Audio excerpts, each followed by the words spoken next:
어제 있었던 2차 TV 토론에 대해서 이번엔 정의당의 입장을 들어봅니다. 특히 오늘 정의당 홈페이지가 마비됐다고 그러죠.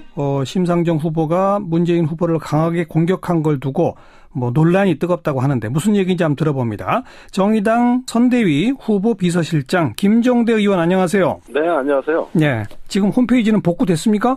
제가 아까도 보니까 안 들어가지 있던데. 아직도? 이게 되다 말다 하는 것 같은데요. 이건 거의 마비 상태입니다. 자, 그 얘기 조금 이따 여쭤보고 일단 어제 스탠딩 방식으로 첫 토론이었는데 어땠어요? 전 총평을 해보신다면. 예, 한마디로 표현하자면 군계 일학. 나머지 네 후보들이 거의 정책 없이 이전 투구였잖아요. 예. 그런 가운데서 예. 나름대로 이렇게 상황을 정리해 주는 건 심상정 후보였다. 예. 그런 면에서 유일한 여성 후보기도 하지만 예. 가장 그래도 품격을 끝까지 유지했다는 점에서 예. 분계 일학이라고 저는 생각하고 예. 또 후보들끼리의 어떤 상당히 조금 막말에 가까운 예. 이런 수준이 낮은 토론이 있을 때 네. 그래도 국민들한테 이걸 정리해주는 방향 제시를 했다는 점에서 예. 저는 키메이커였다고 생각합니다. 군계 일학 키메이커. 예. 예. 너무 칭찬하시는 거 아니에요? 그러면 칭찬해야지. 서로 아는 사이. 처음 시도된 이 스탠딩 토론, 백지 토론 이렇게도 불렸는데 그 방식은 어떠세요? 많은 지금 평가는 그냥 앉아서 하나 서서 하나 똑같았다 이런 평가던데 어떻게 보세요? 예, 우선 심 후보께서는 서서 하는 거에 대해서는 전혀 개의치 않으셨고 예. 또 실제로 견딜만 했다고 말씀을 하세요. 예.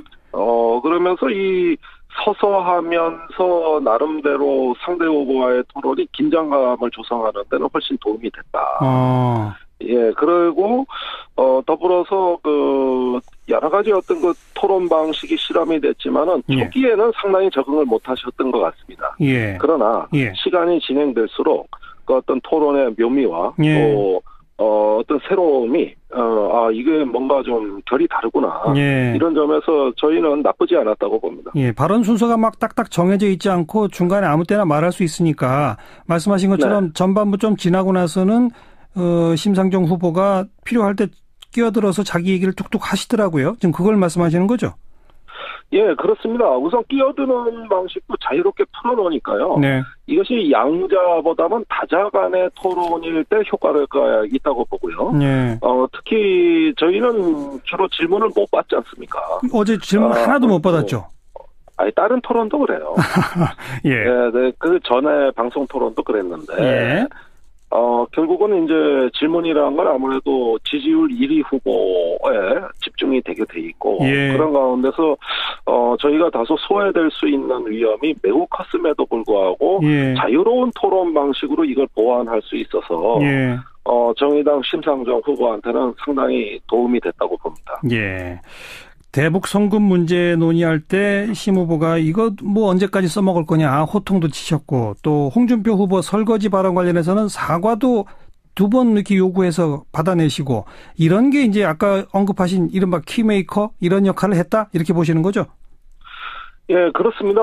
어제 지지율 1, 2, 3위 간의 토론은 예. 상당히 어떤 인신공격과 색깔론이 난무하는 예. 말 그대로 정치의 적폐를 보여주는 토론의 현상이었다고 봐요. 예.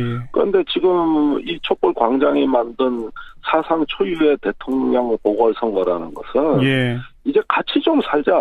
예. 새로운 대한민국 만들기 위한 개혁 비전 경쟁이어야 되는데 네. 점점 적폐 정치를 따라가기 시작했어요. 예. 이럴 때 이걸 정리해 줄 수 있는 심상정 후보가 있었다는 것은 예. 이 대통령 선거 전체를 위해서 매우 다행스럽다고 알겠습니다. 봅니다. 자, 그런데 국가보안법 또 사드 증세 문제 복지 공약 여러 차례에 걸쳐서 문재인 후보를 날카롭게 공격했어요. 이걸 두고 네. 지금 당내 홈페이지가 마비될 정도로 논란이 뜨겁지 않습니까? 이거 어떻게 보십니까? 아무래도 문 후보한테 공격적인 질문이 집중돼서 예. 이런 어떤 문 후보의 지지층으로부터 격한 반발이 있지 않았는가 생각이 되는데요. 뿐 아니라 정의당 당원 중에서도 탈당하겠다 이런 당원들이 꽤 있다면서요? 저희 당원도 이제 여러 정파적인 어떤 그 차이라고나 할까? 예. 말하자면은 민주당의 왼쪽하고 가까운 이런 그 공감대가 있는 당원들도 상당수 있으니까. 아하. 예, 그리고 정의당은 항상 내부의 논쟁이 원래 심한 당입니다. 네. 여성 문제가 났을 때도 거의 3,000명 가까이 탈당을 했었고. 예, 한번 어떤 그 내부의 논쟁이 벌어지면은 지도부로서도 참으로 그 당원들이 자발적으로 하는 논쟁을 어떻게 해볼 도리는 없어요. 예. 그래서 일부 당원들이 탈당을 하겠다는 게시물을 당 게시판에 올리기도 했고요. 예. 또 SNS상에서 저희에 대한 어떤 문자 폭탄이라든지 이런 그 홈페이지 거의 마비 사태까지 오는 걸 보니까 상당한 수준이었습니다. 그리고 제가 오늘 당 대표실 후보실부터 해서 몇 군데 돌아봤는데 전화벨이 쉴 새 없이 울립니다. 아, 그렇군요. 예. 마치 아침에 그 광경을 제가 보다 보니까 이거 꼭 9.11 테러를 당할 것 같은 그럴 정도의 느낌까지 오더라고요. 그런데 그건 어제 토론을 자세히 보시면 아시겠습니다만은 문 후보에 대한 저희의 적극적인 질문은 전부 정책 질문입니다. 정책이죠. 예. 그 재원 마련 방안이 어떻게 되냐, 증세 대책이 어떻게 되냐, 이건 정말 궁금해서 하는 질문이지. 문 후보를 특정해서 정략적으로 공격한 거 아니거든요. 그런데 우리가 그렇게 질문을 적극적으로 하지 않으면 문 후보의 개혁성, 나름대로 어떤 차기의 유력주자로서의 어떤 도대체 개혁성을 과연 검증할 수 있겠냐. 알겠습니다. 이런 차원의 문제였었어요. 그러니까 지금 당에서 평가할 때는 홈페이지가 막 마비될 정도의 상황, 전화벨이 쉬지 않고 오는 상황, 이건 다 당내 당원들이라기보다는 문재인 후보 지지자한테서 오는 거다, 이렇게 보시나요?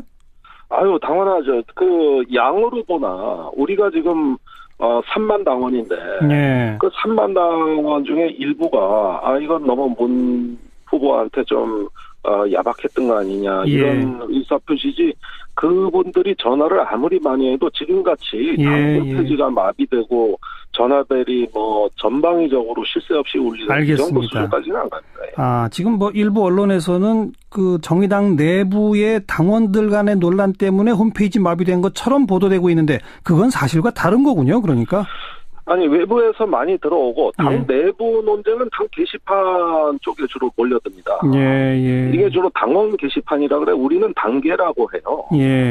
항상 논쟁은 단계에서 벌어집니다.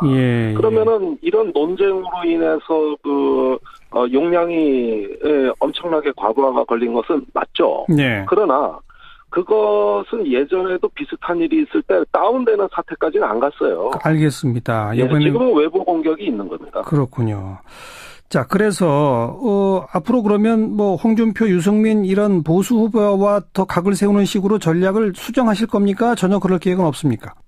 이제까지는 이제 내 후보에 대해서도 공익 비판을 해왔기 때문에 문재인 후보에 대해서는 우리가 유력주자로서의 개혁의 어떤 그 검증이라는 차원에서 이제 집중됐던 것이고, 앞으로는 안보 문제가 사실은 또 기다리고 있습니다. 그렇죠. 그 심 후보가 어제 안보 문제 많이 거론 안 했어요. 그런데 외교 안보 문제에 대해서는 다음번에는 보수 정당의 후보에 대해서도 냉혹한 검증의 칼날을 들이대겠다.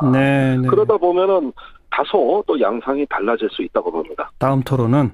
다음 토론은. 기대해 보고요. 조금 딴 얘기긴 한데 워낙 전문가시니까 이 미국의 칼빈슨 호 논란 말이죠. 간단하게 우리 김종대 의원 어떻게 보세요, 이거? 한마디로 좀 황당하죠. 그 칼빈슨호가 온다 그래서 미국의 북한에 대한 선제 공격론이 급격히 부각됐던 거고. 그래요. 그래서 대선판이 요동쳤던 거 아닙니까? 그렇습니다. 그런데 이게 가짜 뉴스였다는 거 아닙니까? 그렇다면 이거는 미국의 대북 정책의 신뢰성을 심각하게 저해야 한 사건입니다. 그런데 마치 트럼프가 전략가로서 북한에 대한 군사 조치를 할 수 있는 굉장히 어떤 그 스트롱맨으로 위상을 한껏 지켜 세워놨던 게 알고 보니까 뻥이었다는 얘기 아닙니까? 그렇다면 우리 정부가 정말 정신 바싹 차리고 특히 대선 후보들 말이죠. 그런 한반도 위기 시설에 일부 후보들이 편승해서 마치 이런 선제 공격 분위기를 안보 선거로 끌고 가고 그 속에서 반사 이익을 얻으려는 후보들이 있었어요. 그렇습니다. 그분들은 반성해야죠. 이게 지금 진짜 뉴스인지 가짜 뉴스인지 확인도 안 해봤고 또 이런 가짜 뉴스에 휘둘릴 수도 있는 한국 정치의 취약성이 드러난 겁니다. 이건 정말로 우리가 반성해야 될 점이고 책임도 지셔야 될 부분입니다. 여기까지 말씀드릴게요. 고맙습니다. 감사합니다. 정의당 선대위 후보 비서실장 김종대 의원이었습니다. 너무 칭찬하시는 거 아니에요? 아니 그러면 칭찬해야죠. 아니 뭐 서로 아는 사이. 처음 시도된 이 스탠딩 토론, 뭐 백지 토론 이렇게도 불렸는데 그 방식은 어떠세요? 뭐 많은 요즘 평가는 그냥 앉아서 하나 서서 하나 똑같았다 이런 평가던데 어떻게 보세요? 우선 뭐 심 후보께서는 서서 하는 거에 대해서는 전혀 개의치 않으셨고 또 실제로 견딜만 했다고 말씀을 하세요.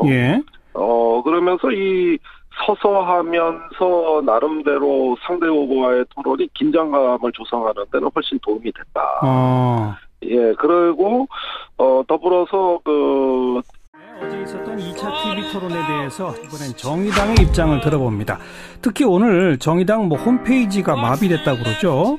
심상정 후보가 문재인 후보를 강하게 공격한 걸 두고 논란이 뜨겁다고 하는데 무슨 얘기인지 한번 들어봅니다. 정의당 선대위 후보 비서실장 김종대 의원 안녕하세요. 네, 안녕하세요. 지금 홈페이지는 복구됐습니까? 제가 아까도 보니까 안 들어가지 있던데. 아직도? 이게 되다 말다 하는 것 같은데요. 이건 거의 마비 상태입니다. 자, 그 얘기 조금 이따 여쭤보고 일단 어제 스탠딩 방식으로 첫 토론이었는데 어땠어요? 전 총평을 해보신다면. 한마디로 표현하자면 군계 일학. 나머지 네 후보들이 거의 정책 없이 이전 투구였잖아요. 그런 가운데서 나름대로 이렇게 상황을 정리해주는 건 심상정 후보였다. 그런 면에서 유일한 여성 후보기도 하지만 가장 그래도 품격을 끝까지 유지했다는 점에서 분계 일학이라고 저는 생각하고 또 후보들끼리의 어떤 상당히 조금 막말에 가까운 이런 수준이 낮은 토론이 있을 때 그래도 국민들한테 이걸 정리해주는 방향 제시를 했다는 점에서 저는 키메이커였다고 생각합니다. 군계 일학 키메이커. 특히 저희는 주로 질문을 못 받지 않습니까? 어제 질문 하나도 못 받았죠? 다른 토론도 그래요. 그 전에 방송 토론도 그랬는데 결국은 이제 질문이라는 건 아무래도 지지율 1위 후보에 집중이 되게 돼 있고 그런 가운데서 저희가 다소 소외될 수 있는 위험이 매우 컸음에도 불구하고 자유로운 토론 방식으로 이걸 보완할 수 있어서 정의당 심상정 후보한테는 상당히 도움이 됐다고 봅니다. 대북 송금 문제 논의할 때 심 후보가 이거 언제까지 써먹을 거냐 호통도 치셨고 또 홍준표 후보 설거지 발언 관련해서는 여러 가지 어떤 토론 방식이 실험이 됐지만은 초기에는 상당히 적응을 못 하셨던 것 같습니다. 그러나 시간이 진행될수록 그 어떤 토론의 묘미와 또 어떤 새로움이 이게 뭔가 좀 결이 다르구나 이런 점에서 저희는 나쁘지 않았다고 봅니다. 발언 순서가 막 딱딱 정해져 있지 않고 중간에 아무 때나 말할 수 있으니까 말씀하신 것처럼 전반부 좀 지나고 나서는 심상정 후보가 필요할 때 끼어들어서 자기 얘기를 툭툭 하시더라고요. 지금 그걸 말씀하시는 거죠?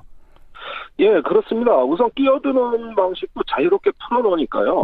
이것이 양자보다는 다자 간의 토론일 때 효과가 있다고 보고요.